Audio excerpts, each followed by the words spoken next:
Azərbaycanın turizm bazarında görünməmiş inhisar közbaşınalığı və rəsmi soyğunçuluq yaşanır. Türkiyə istiqamətində çarter uçuşlarını monopoliyada saxlayan Sametur şirkəti minlərlə vətəndaşı və xırda agentliyi rəsmən girov götürüb.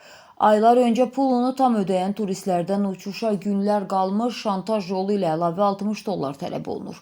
Azalın adından istifadə edən şirkətin icraçı direktoru Qüdrət Hacıyev isə mətbuatdan gizlənir.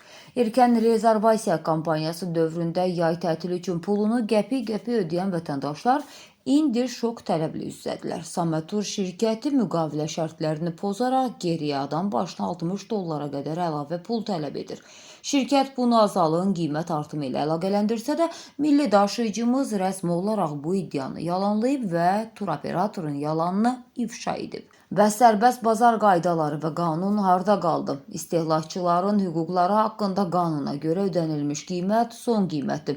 Şirkətin icraçı direktoru Qüdrət Hacıyev və digər rəsmilər isə mətbuatın zənglərinə cavab vermirlər. Bu qanunsuz borclar birbaşa xırda agentliklərin sisteminə yüklənir.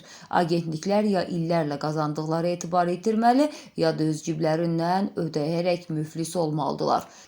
İstəməyən getməsin, pulunu geri qaytaraq təklifi isə rəsmi riyakarlıqdır. Çünki indiki pik sezonda vətəndaş eyni qiymətə bilet tapa bilməz və ailə turu məhv olur.